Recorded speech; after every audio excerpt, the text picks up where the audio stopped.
Before we begin, don't forget to subscribe to our channel, Pause Verve. If this story touches your heart, please like the video and share it with others. Your support helps us continue bringing you more heartwarming stories.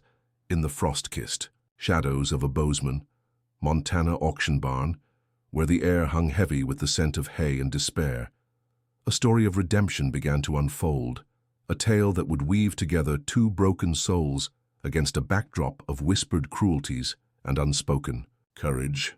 The dimly lit county auction house, just beyond the town's sleepy limits, was a place where forgotten things found new purpose or were cast aside forever.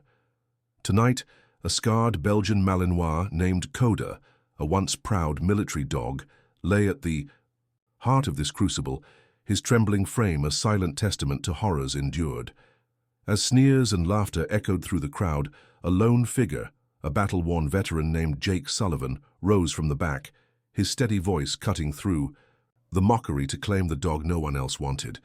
What began as a single act of defiance would unravel a web of betrayal, ignite a community's heart, and prove that even the deepest wounds could heal with loyalty and love. This is the story of a warrior's redemption, where a man and a dog, both discarded by the world, would find their way back to the light, together. The fluorescent lights flickered overhead, casting jagged shadows across the concrete floor of the Bozeman County auction house. The room buzzed with restless energy, a motley crowd of ranchers, bargain hunters, and curious locals packed into rickety folding chairs. Their voices overlapped in a low hum, punctuated by the auctioneer's desperate chant, his gavel poised like a judge's verdict. At the center of it all lay Coda, a Belgian Malinois whose sleek black and tan coat was dulled by neglect, his ribs stark against his sides. His eyes, once sharp with military precision, stared blankly at the scuffed floor, as if he'd long since given up on hope. Scars crisscrossed his flanks, some from combat, others from cruelties less honorable, and his ears twitched faintly. Out the crowd's jeers. "Not worth the chain he's tied to," a grizzled man in a cowboy hat muttered, spitting tobacco into a cup. "Dangerous, that one," another voice hissed. "Heard he bit a handler. Good for nothing but the needle." The auctioneer, a wiry man with sweat beading on his brow, tried again. "Folks, we're starting at $50 for this here military dog. Trained by the best, served overseas. Come on, who'll give me 50? His voice cracked with the strain of selling what he knew was a lost cause. The paperwork was clear. Aggressive, untrainable. Final auction before euthanasia. Laughter rippled through the room, cold and sharp, like the November wind rattling the barn's tin roof. Coda didn't flinch, didn't lift his head. He was a ghost of the warrior he'd been, a shadow waiting for the end. The auctioneer's eyes darted nervously, sensing the crowd's disdain. "All right, 25 then. Anyone? This is a steal."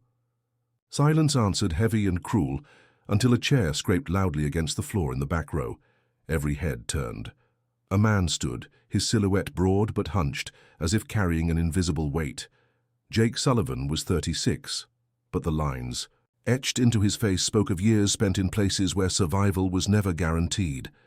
His faded Army Ranger jacket hung loose over a flannel shirt, and his dark hair fell unevenly across a brow shadowed by sleepless nights. His hands, calloused and scarred, clenched briefly before relaxing, and his hazel eyes, haunted but resolute, fixed on Coda. The room fell silent, the air taut with curiosity. Jake's voice, low and steady, carried a quiet authority that stilled the mockery. "I'll take him, 200. A gasp rippled through the crowd, followed by murmurs of disbelief. 200 for that mutt?" someone scoffed. The auctioneer blinked, stunned, then slammed his gavel down before anyone could challenge the bid. "Sold! To the gentleman in the back." Jake didn't acknowledge the stares as he stepped forward, his boots echoing in the sudden hush. The crowd parted, some with pity, others with disdain, but none dared meet his gaze for long. He approached Coda slowly, crouching 6 feet away, his movements deliberate, like a soldier navigating a minefield. The dog's muscles tensed, his ears flattening, but he didn't growl. Jake studied him, recognizing something in those dull amber eyes, a flicker of pain that mirrored his own. "Hey, buddy?" he said softly, his voice rough but warm like a fire kindled in the cold. "I'm Jake. We're going to get you out of here." Coda's gaze flicked toward him just for a moment, and in that fleeting connection, something stirred, a spark of recognition or perhaps the ghost of trust. Dr. Emily Harper, the local veterinarian who'd been watching from the corner, stepped forward, her clipboard clutched tightly. Her auburn hair was pulled back, and her green eyes held a mix of concern and cautious hope. "Mr. Sullivan," she said, her voice gentle but firm. "His records are spotty. They've been calling him scrap, but I suspect he's been through more than combat. He won't let anyone near him barely eats. Are you sure about this?" Jake didn't look at her, his focus still on Coda. "I'm sure," he said, signing the liability waiver without reading it. The ease of the transaction, $200 for a life, made his stomach churn. Emily hesitated, then handed him a worn leash. "Be careful. He's unpredictable." Jake took the leash but didn't use it. Instead, he sat on the cold floor, ignoring the auctioneer's call to clear the space. "We'll move when you're ready," he told Coda, his tone leaving no room for argument. The dog remained statue still, but his breathing slowed, his eyes tracking Jake's every word. An hour passed, then another, as the barn emptied and the lights dimmed. Finally, as the last rays of sunset bled through the windows, Coda took a tentative step toward Jake, then another. It wasn't trust, not yet, but it was enough. Jake stood, and together they walked to his battered pickup, the Montana sky ablaze with hues of gold and crimson.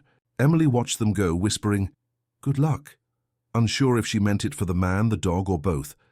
This was no ordinary rescue. It was the beginning of a journey that would unearth buried secrets, challenge a corrupt system, and show that healing could emerge from the deepest scars. Jake and Coda, two warriors cast aside, had just taken their first step toward redemption, and the path ahead would test their courage, their bond, and their will to fight for each other. Jake's life before the ranch was a mosaic of discipline and chaos. He'd enlisted at 18, driven by a need to prove himself to a father who'd always seen him as too soft. The Rangers had forged him into something else, sharp, unyielding, a leader who could navigate the deadliest corners of Fallujah with a steady hand. He'd thrived in the brotherhood of his unit, finding purpose in the chaos of war. Their K9, teams especially, had been his lifeline. Dogs like Rex and Titan, whose unwavering loyalty had saved countless lives, including his own. But the ambush in Al Anbar in 2018 had shattered everything. His team, pinned down in a dusty alley, had lost 3 men to an IED and sniper fire. Jake, tasked with securing their fallback route, had carried the guilt of their deaths ever since, convinced he could have done more. The memory of Titan, their unit's Malinois, dragging a wounded soldier to safety only to be gunned down, haunted him most. He'd promised himself he'd never let another dog, or person, down again. Returning home had been no reprieve. Bozeman, with its quaint streets and friendly faces, felt alien after the desert's raw edges. His father, a stoic rancher, had died while Jake was overseas, leaving the ranch in disrepair. Jake took it on, not out of love but necessity, tending to the 5 horses his father had left behind with a mechanical routine: coffee at dawn, mucking stalls, repairing fences, avoiding the world. The VA called weekly, their voicemails piling, up on his ancient answering machine, offering therapy and pills he refused to take. The orange bottles sat unopened in his bathroom cabinet, gathering dust beside a silver star he'd never displayed. Nights were the worst, when silence amplified. The echoes of gunfire and screams and sleep came only in fragments. He'd tried to reconnect with old friends, but their pitying looks and careful questions drove him deeper into solitude. The ranch became his fortress, its isolation both punishment and protection. That morning, as Jake sipped his coffee, his eyes drifted to the barn where Coda had spent the night, or rather refused to.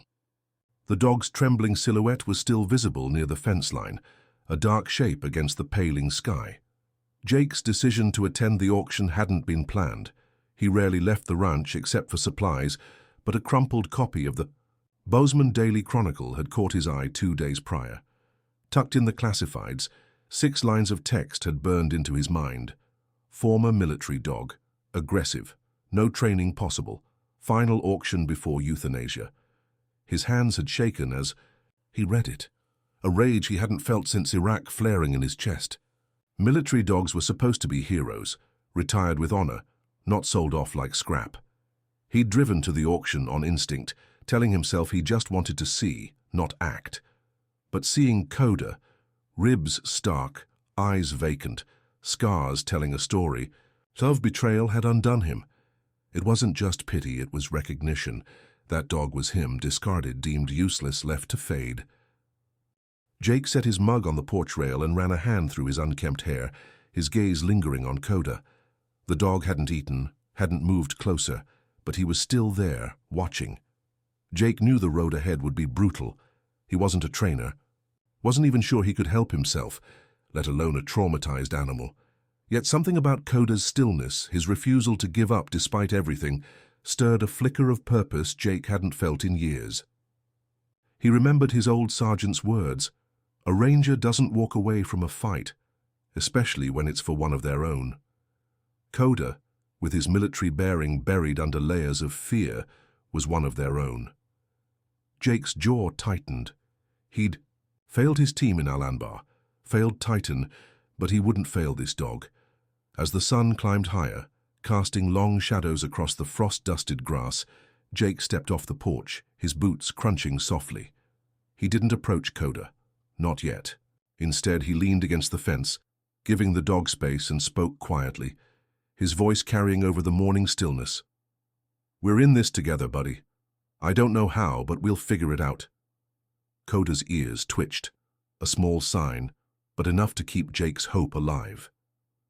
This wasn't just about saving a dog, it was about saving himself, about proving that broken things could still be whole. The path ahead would be fraught with challenges, secrets, and dangers neither could foresee, but for the first time in years Jake felt the stirrings of a mission worth fighting for. Coda's physical condition was a map of suffering. His ribs protruded beneath his thin coat, each one a stark reminder of weeks, maybe months, of neglect. Scars crisscrossed his body. Some were clean, likely from shrapnel or combat, but others were jagged, deliberate, hinting at cruelty no soldier should endure, human or canine. His left ear bore a notch, and a faint limp favored his right hind. Leg, though, he tried to hide it. Most telling were his eyes. Once sharp with the focus of a military working dog, they now held a vacant wariness, flicking toward any sudden sound. A bird's flutter, the creak of the barn door. Jake recognized that look. It was the same one he saw in his own reflection every morning, the stare of someone who'd seen too much, lost too much, and expected nothing but betrayal from the world. Dr. Emily Harper arrived just after 8, her pickup kicking up dust along the gravel drive.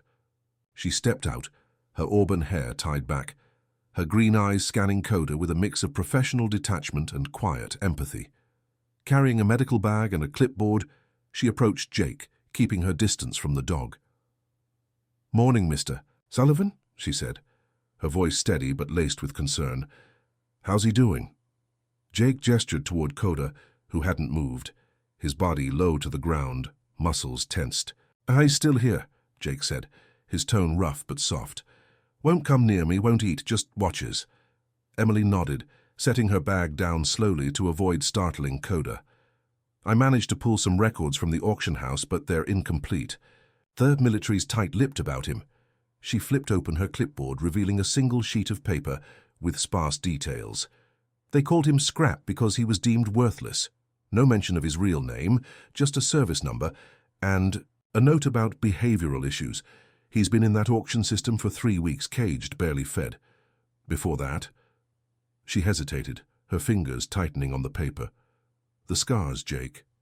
Some aren't from combat. I've seen marks. Like those on dogs from illegal fighting rings or worse. Systematic abuse." Jake's jaw clenched, his hands balling into fists.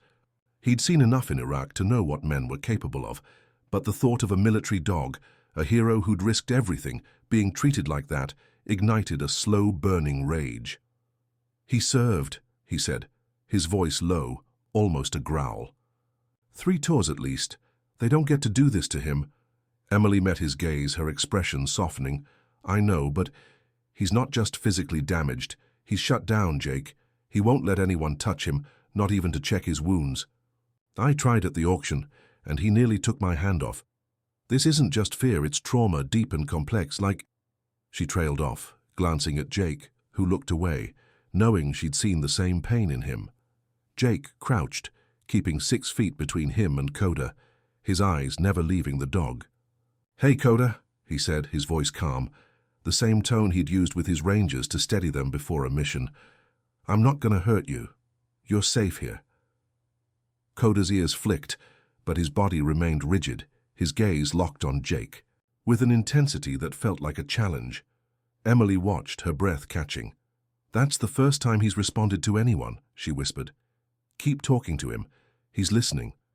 For the next hour, Jake stayed there, speaking softly about the ranch, the horses grazing in the pasture, the quiet of the mountains, the way the stars looked at night. He didn't push, didn't move closer, just let his voice build a bridge across the chasm of Coda's fear.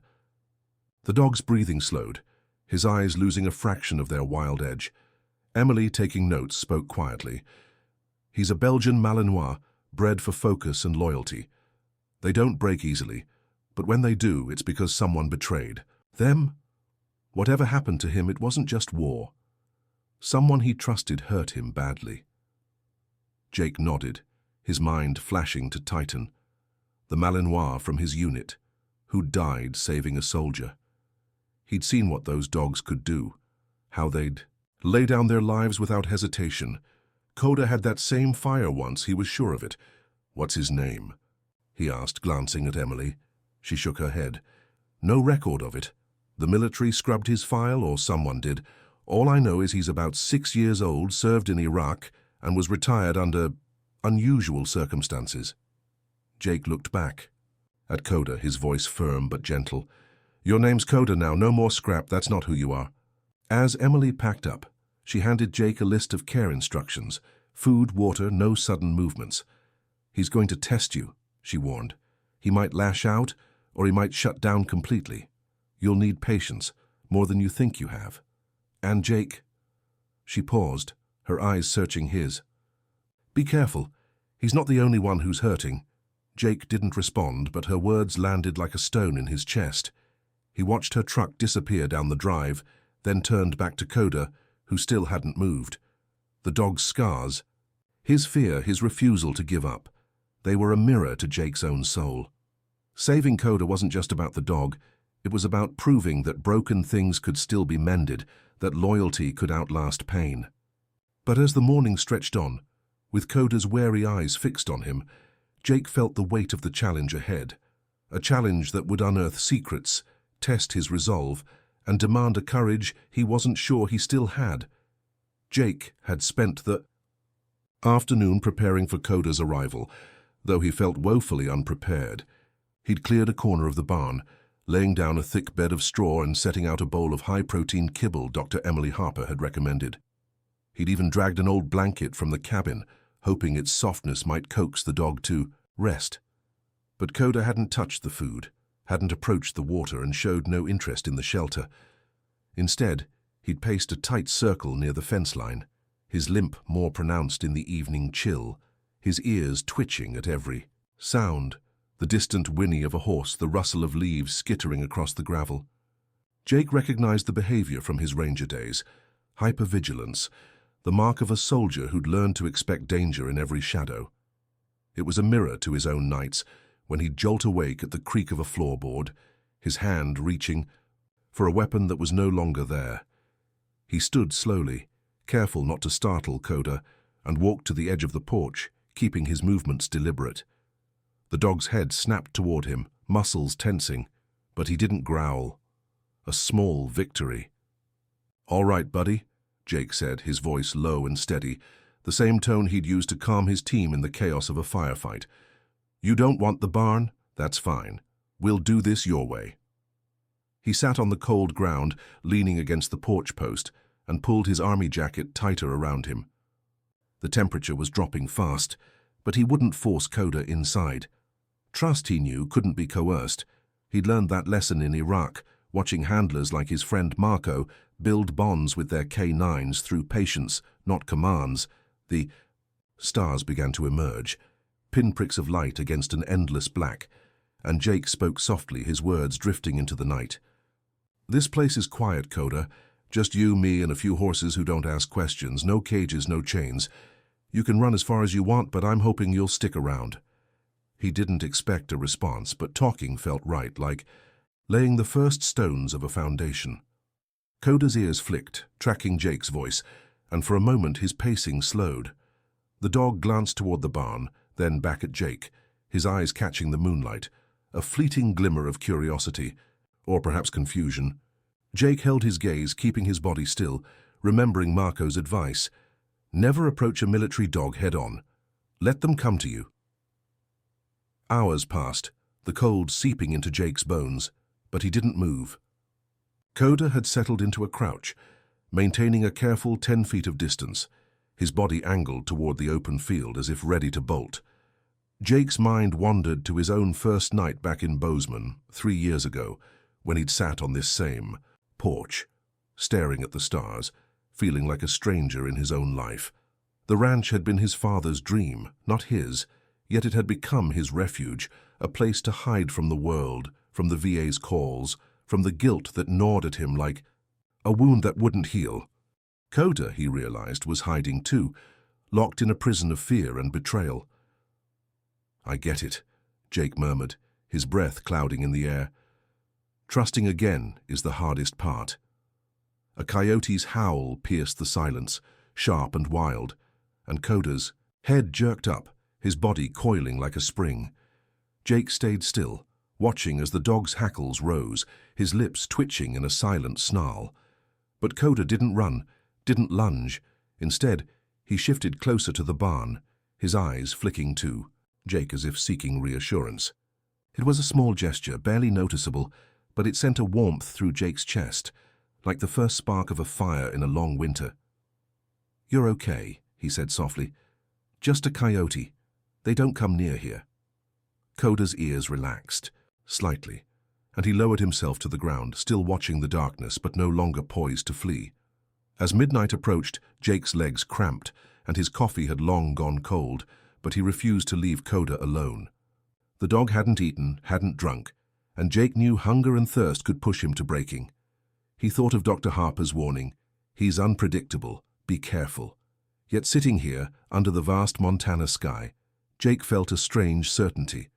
Coda wasn't a threat. He was a soldier like Jake, betrayed by the system that should have protected him. The scars on Coda's body, the fear in his eyes, told a story of loyalty abused, of a warrior discarded.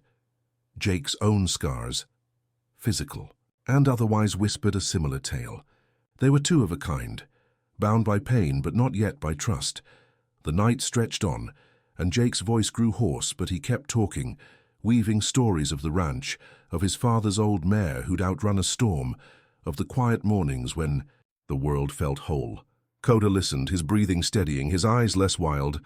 By the time the first hint of dawn touched the horizon, painting the sky in soft pinks, Coda had inched closer, still out of reach, but near enough that Jake could see the faint tremble in his limbs.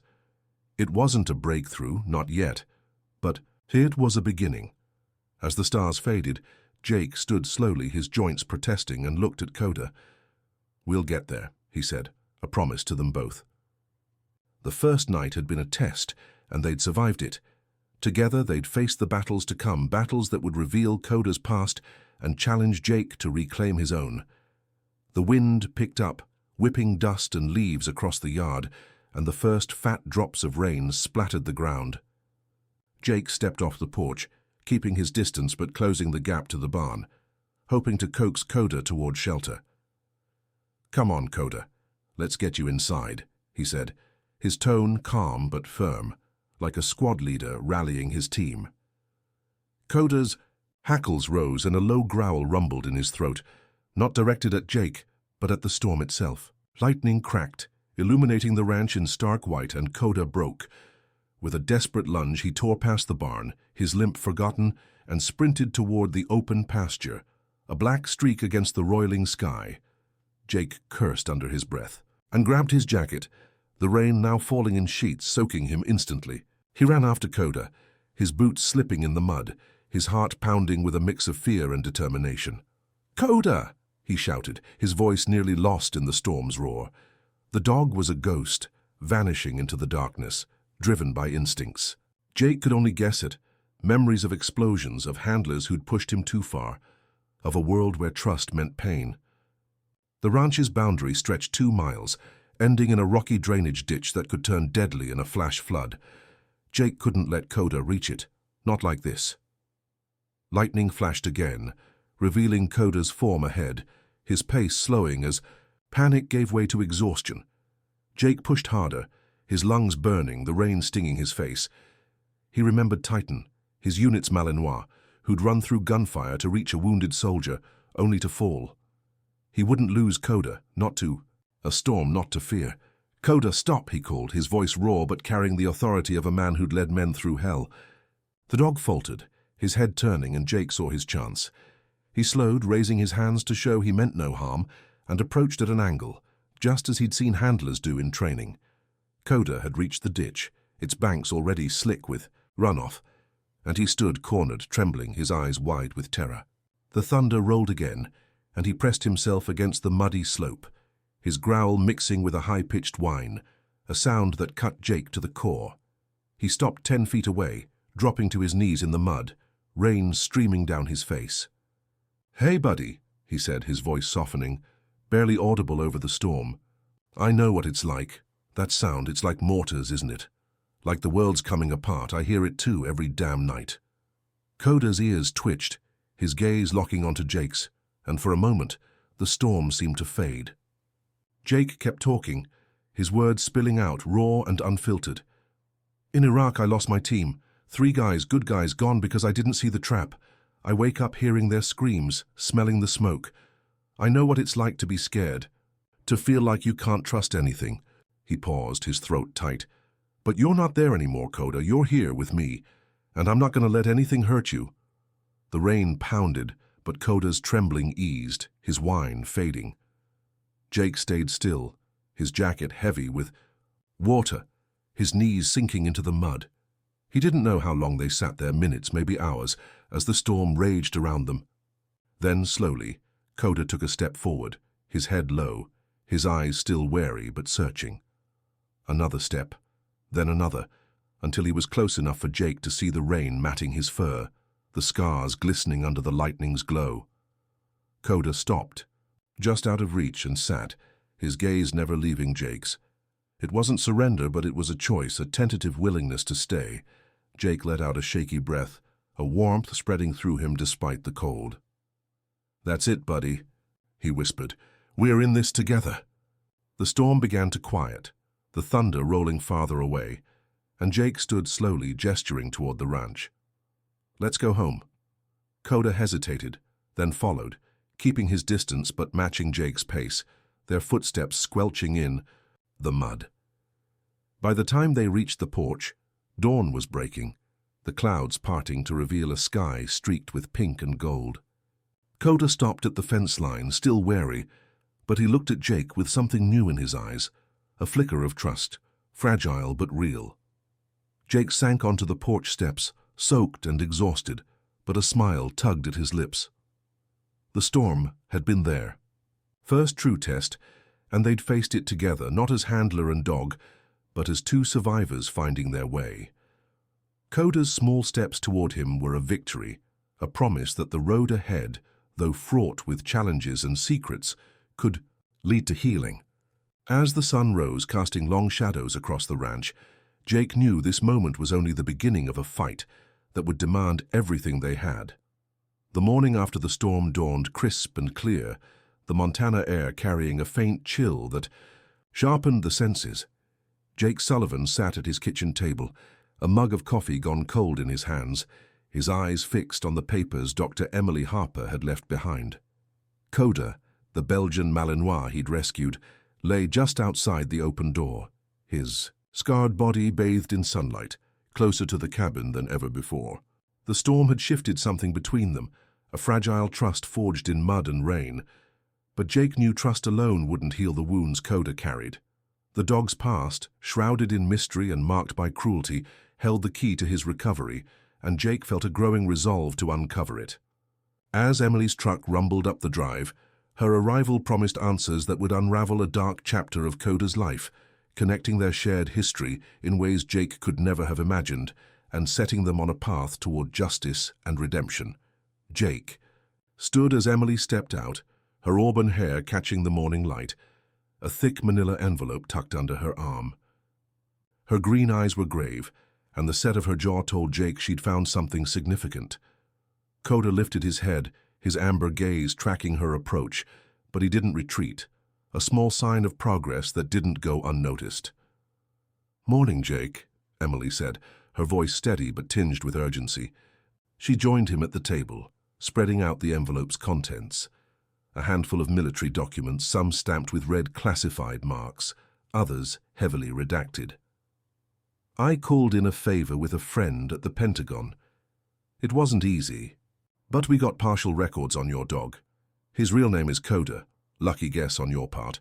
He was a military working dog with the army, deployed in Iraq. 3 tours, highly decorated, but..." She paused, pointing to a gap in the timeline. "There's a 6-month period where he just disappears from the records." Jake's fingers tightened on his mug, his ranger instincts flaring. He leaned over the papers, scanning the sparse details.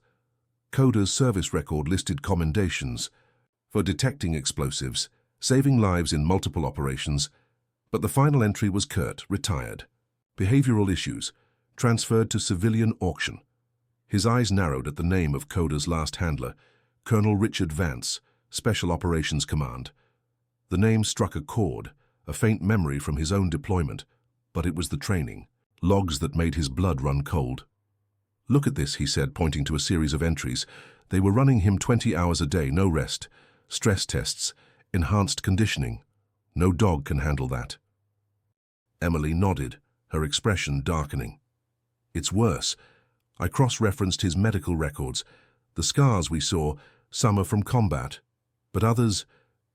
She pulled out a photo of Coda from the auction, zooming in on a jagged mark near his shoulder.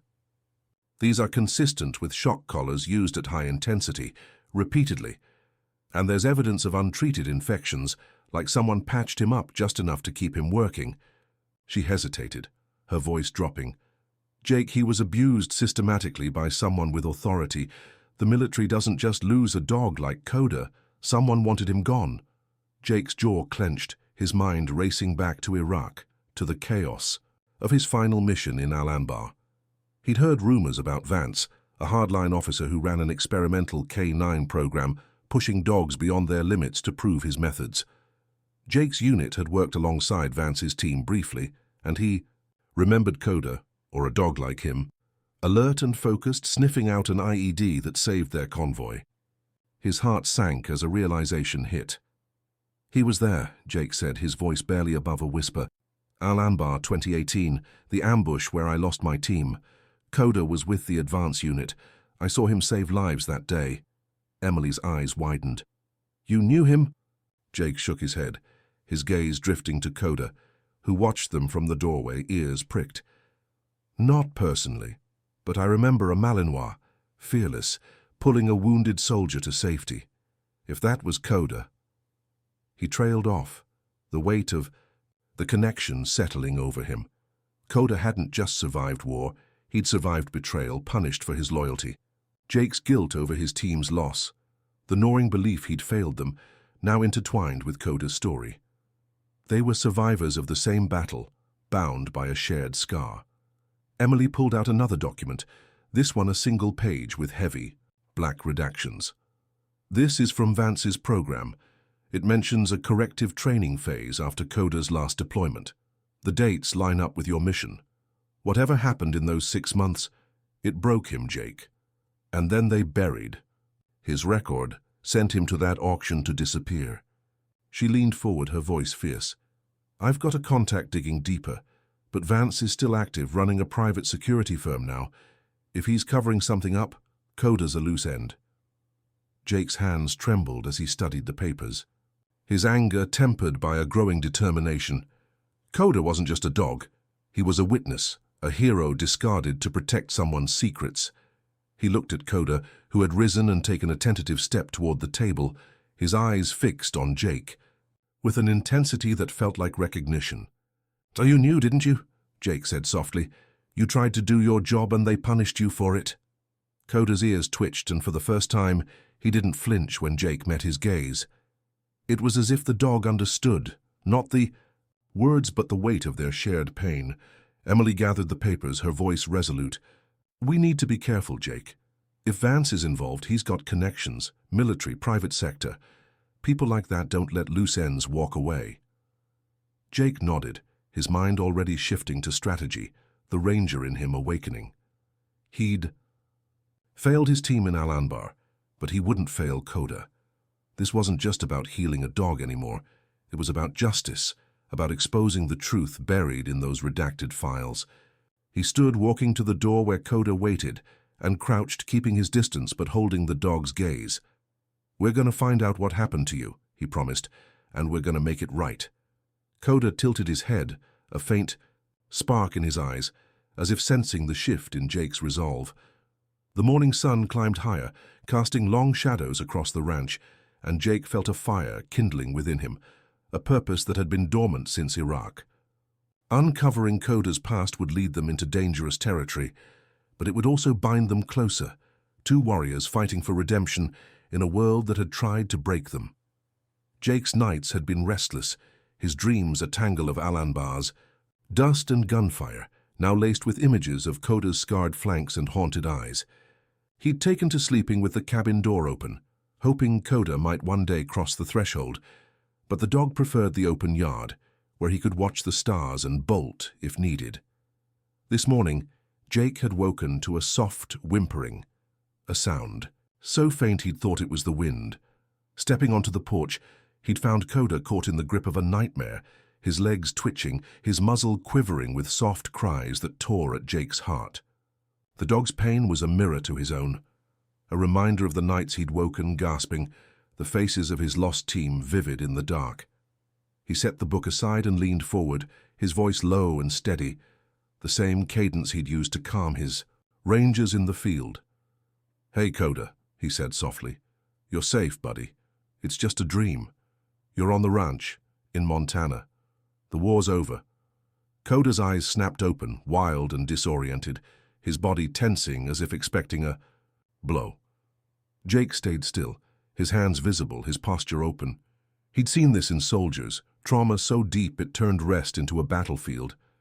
"I know how it feels," he continued, his voice a lifeline. "You're back there, aren't you, running through the fire, hearing the screams? But you're not alone anymore." Coda's gaze locked onto Jake's, his breathing ragged but slowing. For a long moment neither moved, the world narrowing to the space between them. Then something shifted. Coda's ears flicked, and instead of retreating or growling, he remained still, his eyes holding Jake's with an intensity that felt like a question. Jake kept talking, his words spilling out raw and unguarded. "I get them too, the dreams. My team, 3 good men, didn't make it out of Al-Anbar. I was supposed to have their backs, but I missed something and they paid for it. Every night I see their faces, hear their voices. I thought I'd never climb out of that hole, but then I found you." The confession hung in the air, heavy with truth. Jake hadn't spoken of Al-Anbar to anyone, not the VA counselors, not his old friends, but with Coda, it felt right, like sharing a burden with a brother in arms. Coda's posture softened, his head lowering slightly, and then, in a move that stole Jake's breath, the dog stood and took 3 deliberate steps toward the porch. He stopped at the bottom step, maintaining a careful distance, but chose to sit, his body angled toward Jake. It was the closest he'd ever come, a gesture so profound it felt like a vow. Jake's throat tightened, a warmth spreading through him like sunlight after a long winter. "Yeah, buddy," he whispered, a faint smile breaking through. "I see you." Coda's ears twitched, tracking every word, and his eyes, though still wary, held a new clarity, as if he'd recognized something in Jake's voice, not just a handler but a kindred spirit. The moment stretched, fragile and sacred, until the crunch of tires on gravel broke the spell. Dr. Emily Harper's truck pulled up and she stepped out, her medical bag in hand, pausing at the sight of Coda so near the porch. "Jake," she said, her voice soft with awe. "Is he—" She gestured toward Coda, who watched her approach but didn't retreat. Jake nodded, his eyes still on the dog. "He came to me, Em, first time." Emily set her bag down slowly, keeping her movements calm. "That's incredible," she said, crouching to observe Coda from a distance. "He's responding to you, not out of training, but because he's starting to trust you. Whatever you're doing, it's working." She checked Coda's untouched food bowl, noting he'd eaten a small amount overnight, another small victory. "His physical wounds are healing," she said, glancing at Jake. "But this, his choice to come closer, that's the real progress. Trauma like his doesn't just fade. It takes someone who understands it." Her eyes met Jake's, and he looked away, knowing she saw the same pain in him. "What happened?" she asked gently. Jake recounted the morning, Coda's nightmare, his own confession. Emily listened, her expression softening. "You gave him a piece of yourself, Jake. That's what he needed, a reason to believe he's not alone." As Emily prepared to leave, she handed Jake a new lead, lighter than the auction's worn leash. "Use it only if he's ready," she said. "And keep talking to him. He's listening." Jake nodded, his gaze returning to Coda, who still sat at the steps, alert but calm. The dog's presence felt like a promise, a shared understanding, that they were both fighting the same demons. Jake knew the road ahead would be fraught. Vance's shadow loomed, and the truth about Coda's past would bring danger. But this breakthrough, this moment of connection, was a foundation. They weren't just a man and a dog anymore. They were partners bound by pain and the hope of redemption. Coda tilted his head, his eyes meeting Jake's, and for the first time, there was no fear, only a quiet strength. Jake leaned forward, his voice steady. "We're going to get through this, Coda, together." The dog's tail gave a single, tentative twitch, a gesture so small yet so monumental it sealed their bond. The morning sun climbed higher, casting a warm glow over the ranch, and Jake felt a spark of purpose reignite within him, a mission to heal, to uncover, to fight for the warrior at his side. The spark began with Tom Grayson, a grizzled Vietnam-era canine handler who ran the local feed store. Tom had stopped by the ranch to deliver hay, his weathered face softening at the sight of Coda's tentative steps toward Jake. "That dog's got the look," Tom said, his voice thick with memory. "Same as my unit's dogs in Nam, loyal to the bone even after hell." He'd spread the word at the store, his stories of Jake's rescue and Coda's military past stirring the veteran community. By midweek, Jake's phone, usually silent, began to ring, each call bringing a new voice, a new offer of help. Jake, unaccustomed to attention, felt a mix of gratitude and unease, but Coda's steady presence grounded him, the dog's amber eyes a reminder of why they couldn't turn back. The first visitor was Lila Carter, a soft-spoken woman in her 30s, her dark hair framing a face etched with quiet grief. She arrived unannounced, clutching a bundle of letters, and Coda's reaction was astonishing. Instead of his usual wariness, he approached her slowly, his tail low but untucked, as if recognizing a piece of his past. Lila knelt, tears welling. As she whispered, "You're him, aren't you, the dog who saved my David's unit?" Over coffee in Jake's cramped kitchen, Lila shared her story. Her husband, Lieutenant David Carter, had served in Al-Anbar alongside Coda, and his last letters mentioned a Malinois who detected an IED, saving his team. But David had also written of concerns about Vance's brutal training methods, hinting at dogs disappearing after showing disobedience. Lila's voice trembled as she handed Jake the letters.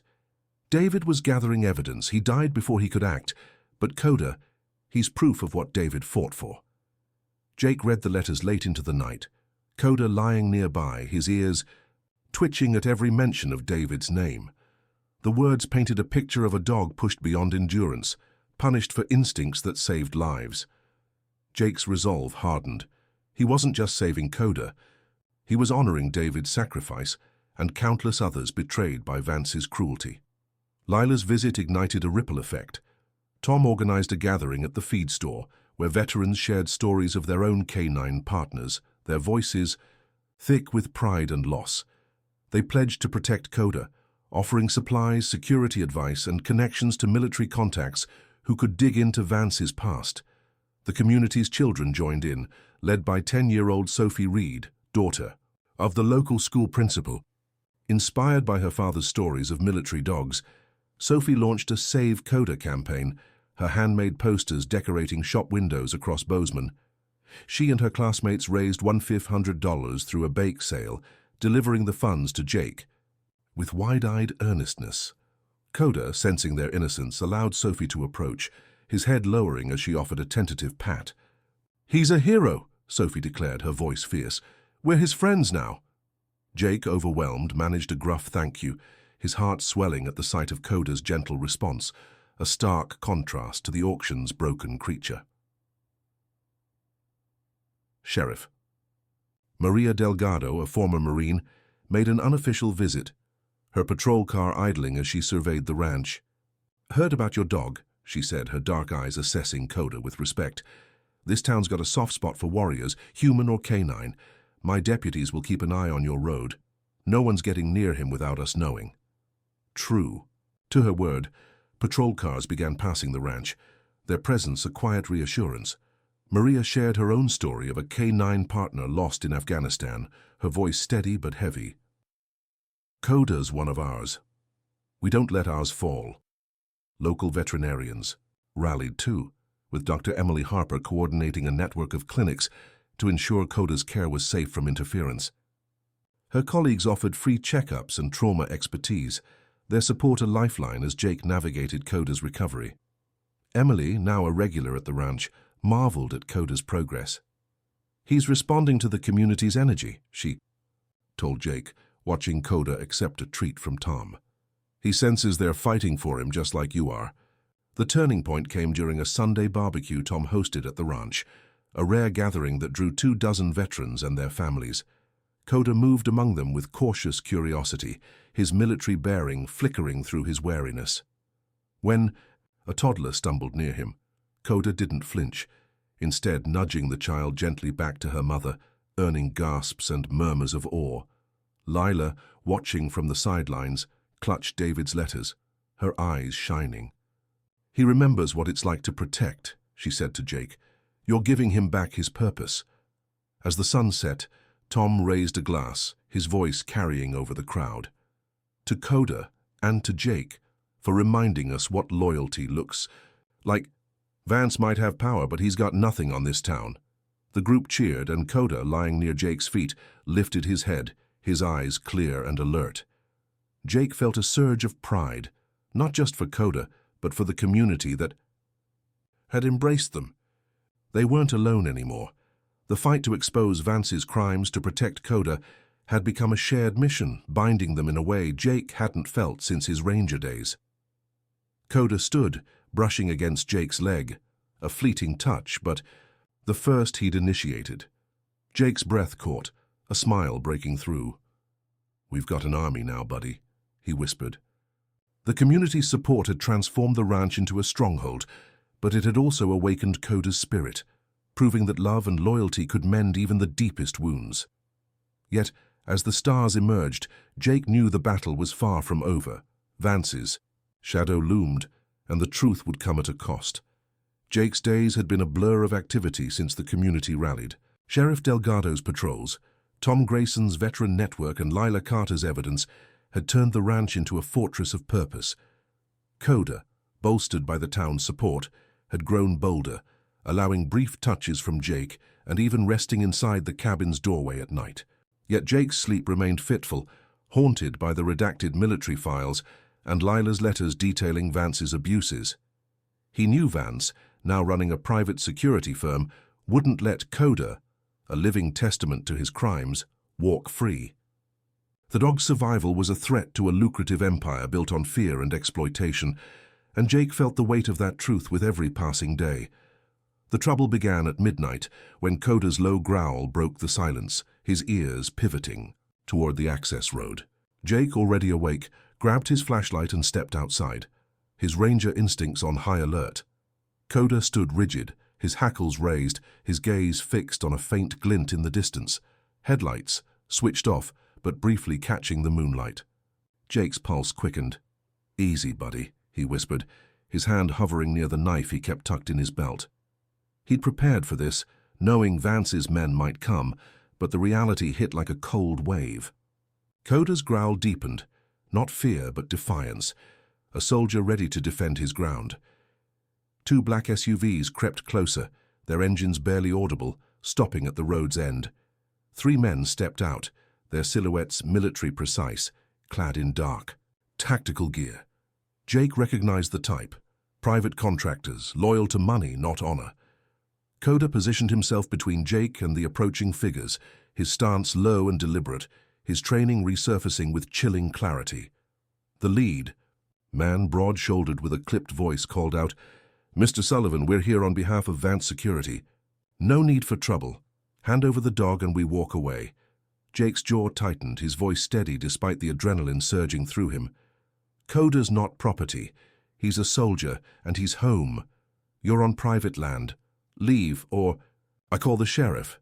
The man chuckled, stepping into the flashlight's beam, revealing a cold smile and a scar across his cheek. "The dog's company assets, Sullivan. Vance trained him, owns him. We're authorized to retrieve what's ours. Name a price and we're gone." Coda's growl turned into a snarl, his teeth bared, and Jake felt a surge of pride at the dog's defiance. "You think you can buy a life? 27 dogs, maybe more, retired to cover Vance's tracks. Coda's the proof you can't bury." The man's smile faded, his hand twitching toward his jacket, but Coda lunged forward a step, his presence a warning that froze the contractors in place. The second man spoke, his voice smoother. "Don't make this hard. Vance doesn't like loose ends, and that dog knows too much. So do you now." The standoff was interrupted by the distant wail of sirens, Sheriff Delgado's deputies, alerted by Tom Grayson's veteran network who'd set up a silent alarm system after Lila's evidence surfaced. Headlights flared as a patrol car sped up the road, and the contractors retreated to their SUVs, the lead man calling out, "This isn't over, Sullivan. Vance gets what he wants." Their vehicles vanished into the night, leaving Jake and Coda alone in the darkness, the dog's growl fading to a low rumble. Jake knelt beside Coda, his hand hovering but not touching, respecting the dog's boundaries. "Ah, you showed 'em, buddy," he said, his voice thick with emotion. Coda's eyes met his, clear and focused, a soldier's gaze that spoke of loyalty forged in fire. Jake's phone buzzed. Lila, her voice urgent. "Jake, I found more of David's notes. Vance's firm is supplying dogs to overseas contractors, no oversight. He's eliminating evidence, and Coda's the last witness. We need to act fast." Inside, Lila arrived with a stack of David's letters and a USB drive, her hands trembling as she spread them out. The documents detailed Vance's enhanced training, shock collars, starvation, and worse, to break dogs into submission. One letter mentioned Coda by his service number, noting his refusal to comply after Al-Anbar, where he'd saved lives against orders. David wrote that Coda was marked for disposal because he showed independence, Lila said, her eyes blazing. Vance couldn't risk a dog exposing his methods. Coda, sensing the tension, moved closer to Jake, his body brushing against Jake's leg, a fleeting contact that spoke volumes. Jake's resolve hardened. "We're not hiding," he said, looking at Lila. "We take this to Vance's doorstep. He's not touching Coda, not while I'm breathing." Lila nodded, pulling out a photo of David with a younger Coda, both proud and unbroken. David would have fought for him. Now it's our turn. The community's response was swift. Tom called a meeting, and by dawn veterans filled the ranch, their faces set with purpose. Sheriff Delgado stationed deputies at the access road, and Emily arrived with medical supplies, checking Coda's stress levels, but finding him remarkably calm. "He's protecting you now," she said, watching Coda stand guard by Jake. The car, town's children led by Sophie, hung "Protect Coda" banners, their innocence a stark contrast to the looming threat. As the sun rose, Jake and Coda walked the ranch's perimeter, the dog's stride purposeful, his military bearing restored. The contractor's visit had clarified the stakes. Vance's empire was crumbling, and Coda was the key to its collapse. Jake felt the weight of the fight ahead, But with Coda at his side and a community behind them, he knew they were no longer alone. The threat had emerged, but so had their strength, a bond and a cause that would carry them into the heart of the storm. Jake adjusted the earpiece connecting him to Emily, who monitored from a van in the parking lot, her veterinary credentials, granting her access. Lila, posing as a journalist, mingled with the crowd, her camera hiding a device to transmit evidence to federal agents waiting nearby. Sheriff Delgado's contacts had secured Jake's entry as a potential client, his forged credentials tucked inside his jacket. Coda wore a new tactical vest, a gift from Tom Grayson's veteran network, its patches marking him as a military working dog, a silent rebuke to Vance's claim of his worthlessness. Jake's heart pounded, but Coda's calm presence steadied him. "We've got this, buddy," he whispered, his hand brushing the dog's flank, a touch Coda now allowed, a testament to their trust. The facility buzzed with activity, its central arena packed with spectators, high-ranking military officers, foreign buyers and private security executives, all eager to see Vance's revolutionary training methods. Jake and Coda took their place near the back, blending into the crowd, though Coda's proud bearing drew curious glances. Emily's voice crackled through the earpiece.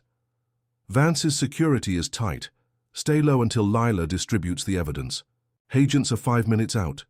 Jake nodded, his eyes scanning the kennels behind the arena, where dogs, some likely from Vance's program, waited in cages, their barks muted by sedatives. Coda's ears pricked, his body tensing as he caught a scent, his gaze fixed on the kennel area. "What is it, boy?" Jake murmured, trusting the dog's instincts. At precisely 9 Cho, Colonel Vance took the stage, his tailored suit and commanding presence masking the cruelty Jake knew lay beneath. "Ladies and gentlemen," Vance began, his voice booming across the grounds. "Today you'll witness the future of tactical canine training, dogs engineered for precision, obedience, and unmatched performance." The crowd applauded, but Coda's low growl vibrated against Jake's leg. The dog's eyes locked on Vance with a clarity that spoke of memory and defiance. Jake's hand rested on Coda's vest, a silent reassurance.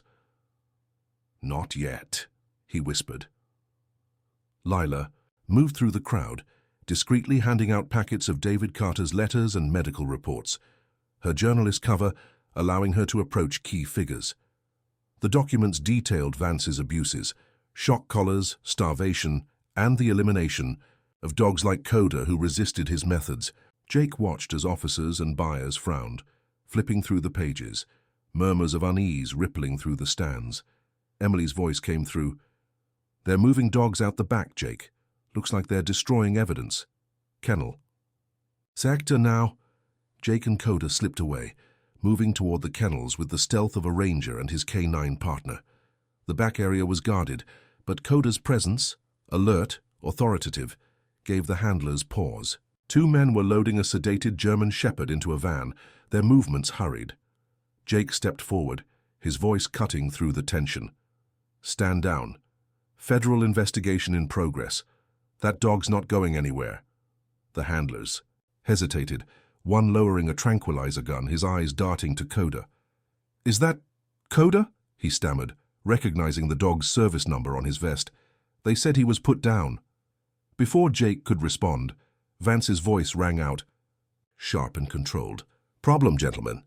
He rounded the corner with 2 security guards, his eyes narrowing at the sight of Coda. For a split second, his composure cracked, a flicker of fear betraying his polished facade. "Sullivan," he said, recovering with a cold smile.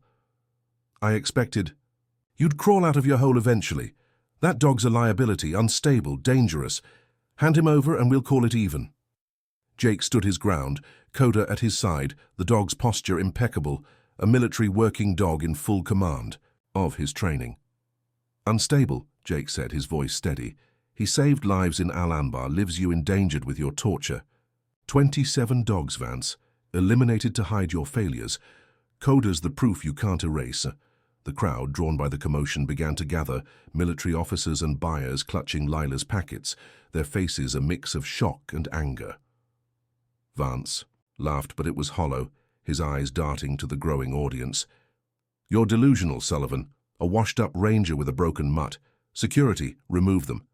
His guards moved forward, but Coda stepped into their path, his growl low and precise. A warning rooted in loyalty, not fear. The younger handler, shaken, spoke up. "Sir, what are we doing with these dogs? They're not retired, they're—" His voice faltered under Vance's glare, but the question hung, amplifying the crowd's unease. Lila emerged, her camera rolling, broadcasting to the agents. "Lieutenant David Carter documented everything," she announced, her voice clear. "Vance's program broke these dogs, then buried them to protect his contracts." Emily arrived, medical records in hand, her voice cutting through the tension. "These animals were tortured, not trained. Coda's scars prove it." The senior military officer, a general with a stern face, stepped forward, his eyes on Coda. "Is this true, Colonel?" Vance's hand slipped into his pocket, pulling out a high-frequency training device, its whine designed to subdue dogs through pain. Coda's ears flattened, but he didn't cower. Instead, he sat, assuming a formal military stance, his eyes locked on Jake, waiting for guidance. "That's the difference, Vance," Jake said, his voice ringing out. "He's not your weapon anymore. He's a soldier, and he's chosen his side." The crowd gasped, some recording as Coda's defiance, calm, resolute, stood as living testimony against Vance's cruelty. Federal agents swarmed the facility, summoned by Lila's transmission, their badges flashing as they moved to detain. "Vance, you're finished, Colonel," Jake said, Coda standing tall beside him. Vance's face twisted, but he was led away, his empire crumbling under the weight of truth. The sedated dogs in the van were handed to Emily's team, their chance at recovery secured. Coda turned to Jake, his tail giving a single, proud wag. A silent vow that they'd won this battle together. The confrontation had exposed Vance's crimes, but the fight wasn't over. Coda's heroism had saved more than lives. It had sparked a reckoning, one that would demand Jake and his allies to protect the dogs still at risk and ensure justice endured. The Helena training facility, now a chaotic tableau of flashing lights, and federal agents, buzzed with the aftermath of Colonel Richard Vance's downfall. Jake Sullivan stood near the kennels, his heart still racing from the confrontation that had exposed Vance's abusive empire. Coda, the Belgian Malinois whose resilience had turned the tide, remained at his side, his tactical vest gleaming under the floodlights, his amber eyes alert but calm. The crowd, military officials, contractors, and Bozeman's allies, watched in stunned silence as agents secured the site, their murmurs mingling with the soft whimpers of rescued dogs. Lila Carter and Dr. Emily Harper coordinated with authorities, ensuring the animals' safety, while Sheriff Delgado's deputies cordoned off the area.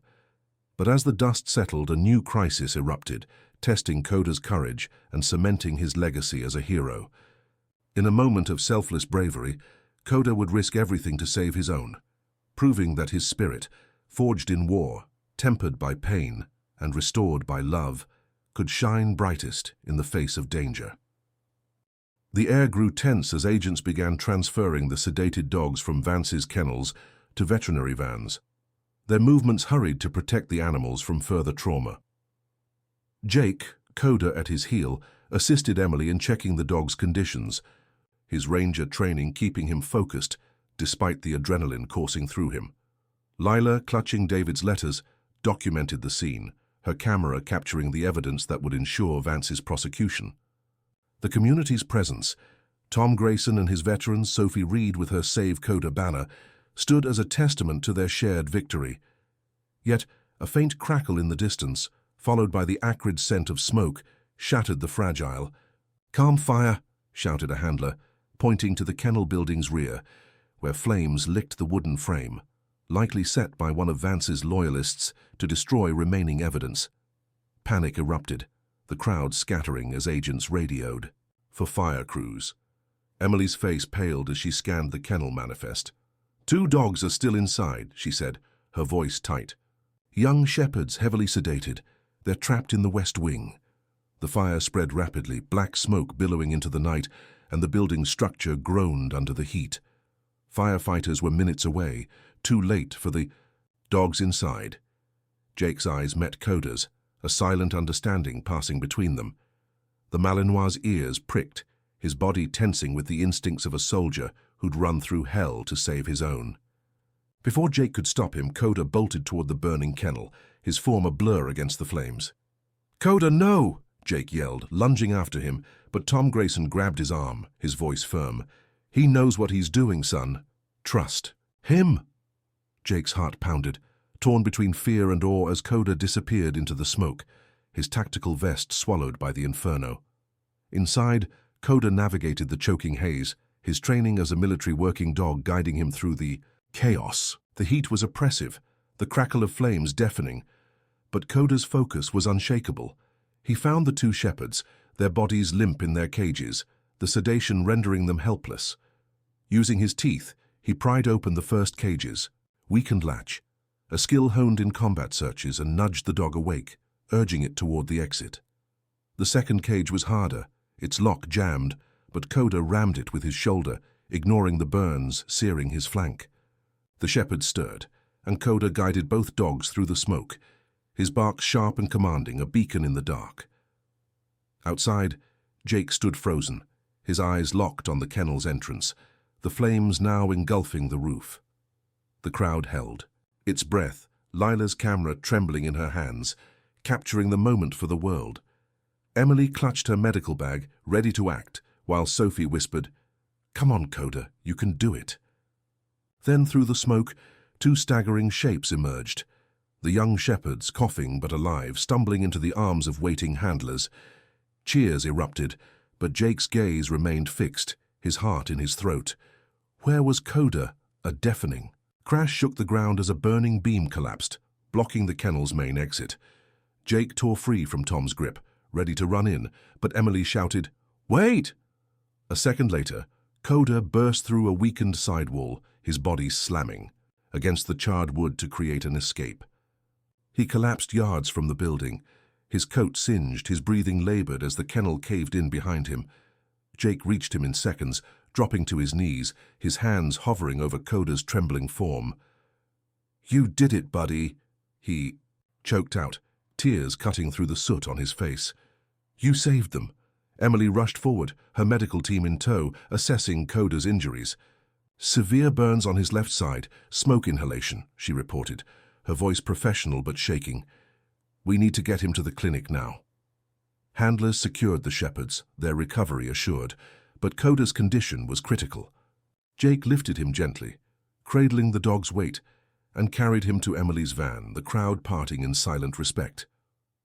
Lila followed, her camera still rolling, capturing Coda's heroism for the nation. Tom and the veterans formed a protective circle, their faces etched with pride and fear, while Sophie's voice rang out, "Coda's a hero." At the veterinary clinic, Jake sat in the waiting room, his hands stained with soot, his eyes fixed on the emergency room doors. Emily emerged hourly, her updates grim but hopeful. "He's fighting, Jake. The burns are bad and his lungs took a hit, but he's strong. We're doing everything we can." Lila arrived, placing David's service flag across Jake's shoulders, a gesture that broke his stoic facade. "I should have stopped him," he whispered, his voice raw. Lila knelt beside him, her hand on his arm. "He made a choice, Jake, just like David did. Coda's a soldier, and he fought for his own." The Bozeman community flooded the clinic, their vigil a testament to Coda's impact. Tom organized shifts to ensure Jake was never alone. Sophie's classmates sent drawings of Coda, and Sheriff Delgado stationed deputies to guard the facility. As night fell, Jake stood at the observation window watching Coda's chest rise and fall under monitors, his powerful frame fragile yet defiant. "Don't give up, buddy," Jake whispered, pressing his hand to the glass. "We've got more to do, you and me." Coda's heroism had saved lives, but his own hung in the balance, a final test of the bond that had carried them this far and a beacon of hope for the healing yet to come. Coda's recovery had been a miracle forged by determination. At the veterinary clinic, Dr. Emily Harper and her team had battled infection, lung damage and burns, with Jake at Coda's side, whispering promises through endless nights. The community support was relentless. Tom Grayson's veterans raised funds for medical equipment, Sophie Reed's classmates sent daily cards, and Sheriff Maria Delgado ensured the clinic's security. Lila Carter, clutching her husband, David's flag, led a national campaign, her footage of Coda's heroism sparking outrage and reform in military dog programs. When Coda finally walked out, his gait steady, the clinic staff cheered and Jake, tears in his eyes, knelt to meet Coda's gaze. "You're home, buddy," he'd said, and Coda's single tail wag had felt like a vow. The ranch had transformed. In the month since, Jake, fueled by Coda's courage and the community's faith, converted his father's land into Coda's haven. The barn, once Coda's refuge, now housed rehabilitation kennels, each designed for traumatized dogs, with open spaces to ease their fears. A new building, funded by Bozeman's donations, offered therapy rooms for veterans, its walls lined with photos of Coda, David, and the dogs they'd saved. Jake hired trainers versed in trauma, many former K9 handlers, and partnered with Emily to provide medical care. The Haven's mission was simple: heal the warriors, K9 and human, who'd been discarded, giving them purpose through mutual recovery. Coda, fully healed, became the Haven's heart. He greeted new dogs with a calm authority, guiding them through their fears as only a survivor could. His presence soothed skittish Malinois and shepherds, his gentle nudges teaching them to trust again. Veterans, too, found solace in Coda, his quiet strength a mirror to their own resilience. Jake watched awestruck as Coda sat with a young Marine, his head resting on the man's knee during a panic attack, grounding him in a way no words could. "He's a damn therapist," Tom remarked. His grin wide and Jake nodded, his pride in Coda boundless. Lila's advocacy bore fruit beyond the ranch. Her campaign, amplified by David's letters and Coda's story, led to federal oversight of military K9 programs, with Vance's firm dismantled and its dogs rehomed. She visited often, her grief softened by purpose, and worked with Jake to train Haven volunteers. "David would have loved this," she told Jake, watching Coda lead a group of dogs through an obstacle course, their tails wagging. Sophie Reed, now a regular at the Haven, organized school visits, her Save Coda campaign evolving into an education program about military dog sacrifices. Sheriff Delgado, a frequent guest, brought her deputies to train with the dogs, their laughter echoing across the fields. Jake, too, had changed. The Haven gave him a mission, a reason to rise each morning without the weight of Al Anbar crushing him. He still carried guilt for his lost team, but working with veterans, sharing stories, rebuilding trust, eased the pain. Therapy, once unthinkable, became part of his routine, guided by a counselor who'd served in Iraq. Coda was his anchor, their bond a lifeline through the darkest days. When nightmares struck, Coda would climb onto Jake's bed, his warmth reminder that they'd survived together. On the Haven's opening day, the ranch buzzed with life. Veterans, families, and officials gathered, their voices mingling with the barks of rehabilitated dogs. Emily, now the Haven's chief veterinarian, gave a speech, her eyes shining as she praised Coda's role. Lila unveiled a plaque honoring David and Coda, its inscription reading, "For loyalty beyond the battlefield." Sophie led a group of children in a cheer, their handmade banners fluttering. Tom, his voice gruff, toasted to Jake and Coda, calling them the best damn team I've ever seen. The crowd erupted, and Coda at Jake's side barked once, his tail wagging, drawing laughter and applause. As the ceremony ended, Jake and Coda walked to the porch, the sunset painting the sky in hues of crimson and gold. Jake sat, Coda settling beside him, their shoulders touching, a gesture that had become their silent language. "We did it, buddy," Jake said, his voice thick. "This is your place now. Our place."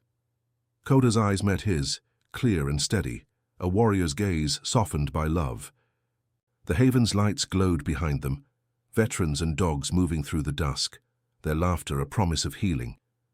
Jake's thoughts drifted to Al Anbar, to the team he'd lost, and for the first time, the pain felt bearable, woven into a larger tapestry of purpose.